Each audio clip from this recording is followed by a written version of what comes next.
now welcome the FBA class of 2016 Valedictorian, Dixie Real. Which team do you play for? Well, I'm a peach. Well, I was just wondering, because I couldn't figure out why you would throw home when we've got a 2-run lead. You let the tying run get on second, and we lost the lead because of you. Now you start using your head.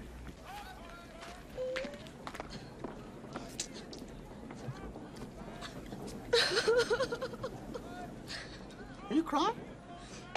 No. Are you crying? Are you crying? There's no crying. There's no crying in baseball. Good evening. Ours has been a hard journey, and we've certainly done our share of crying over the years. Not just this year, and not just high school, but from K4 all the way to tonight. We memorized around 250 Bible verses, prepared for speech meets, spelling bees, and math topics. It took 30 or 40 hours of homework to get ready for the science fair. I had to collect and freeze 50 smelly bugs for the infamous bug project. Those who participate in ACSI, creative writing, and TAPS academics spent a lot of time after class and at home preparing for an activity that's not part of the normal school day. I've turned in a few book reports with tear stains on them. We showed up a month before school started, sometimes at gyms halfway across San Antonio to prepare for sports seasons. We stayed up after getting home from late games to study and finish homework. We came an hour before or after school or on weekends for activities we didn't have time for during school hours. We spent a lot of time at home preparing not just for school, but for all of our extracurricular activities too. We also had to adapt to a lot of changes.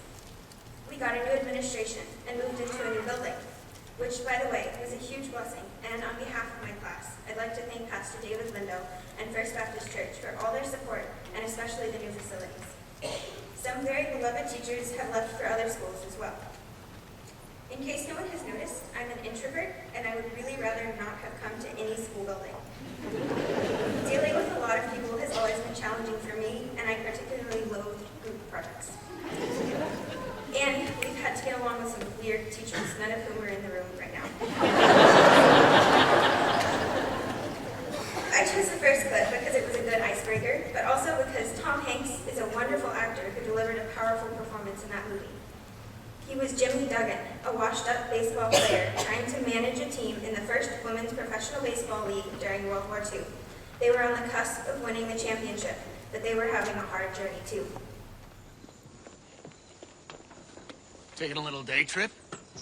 No, Bob and I are driving home to Oregon.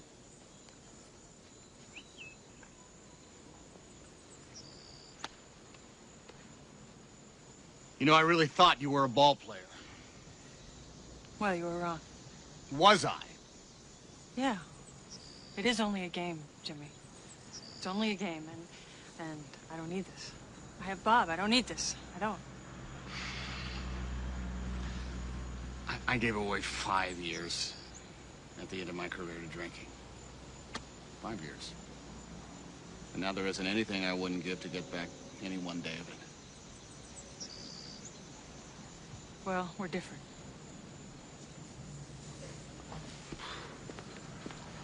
To go back home to Oregon and make 100 babies, great. I'm in no position to tell anyone how to live. But sneaking out like this, quitting, you'll regret it for the rest of your life. Baseball is what gets inside you. It's what lights you up. You can't deny that. It just got too hard. It's supposed to be hard. If it wasn't hard, everyone would do it. The hard is what makes it great.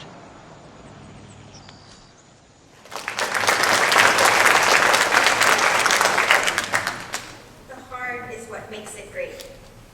For several years, I was jealous of other kids who got to go home after school and spend all afternoon and evening watching TV, visiting friends, and playing video games, while I had to go home and spend 6 or 7 hours every week practicing music and going to lessons.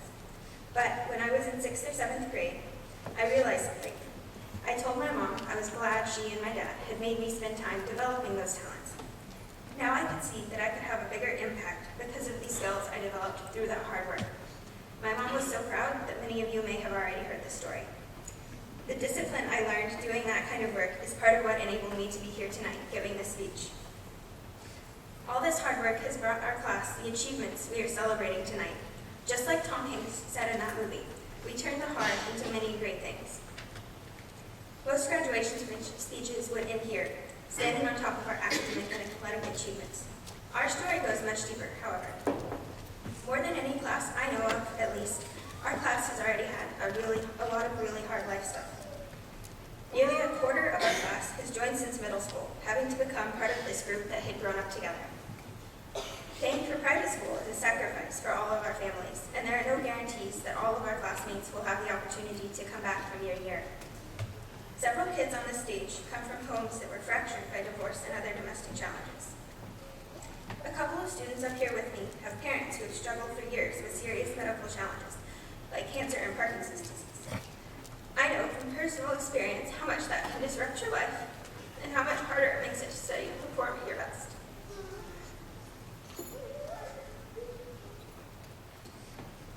Other students have missed many months of school because of major surgeries and ongoing medical challenges. Nonetheless, they are up here, graduating right on time with the rest of us. It's hard to miss 2 or 3 days of school and catch up. I can't imagine missing months and still keeping up with all the work. We've watched Mrs. Parker fight cancer for almost a decade. And let's not forget the truly special teachers we've lost, Mrs. Eccles, Mrs. Aderman, and Mrs. Thompson. And just in the last 3 years, 2 of us have lost our moms.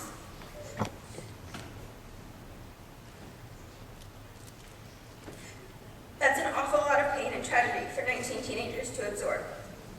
Unlike the hard parts of athletics and academics that we often turned into triumphs, illustrated by medals, certificates, and trophies, we can't turn these sorts of struggles into something great all by ourselves. My life verse is Philippians 4:13. I can do all things through Christ who gives me strength. We learned through the Christian education we are here that we have to trust in the goodness of God's plan and His provision in our times of struggle. We see the adults in this school modeling that kind of faith, and we've grown to develop it as well. In 2 Corinthians 12:10, Paul says, "That is why, for Christ's sake, I delight in weaknesses, in insults, in hardships, in persecutions, in difficulties. For when I am weak, I am strong." With each struggle, our friends, teachers, parents, administrators, and many others rallied to help each one of us. We are blessed that we did not need to bring in outside counselors or start new programs. We had all we needed right here through the Word of God and the servants He placed around us here. In closing, consider these words from Charles Kingsley the next time trouble, tragedy, and turmoil enter your life. No cloud across the sun, but passes at the last and gives us back the face of God once more.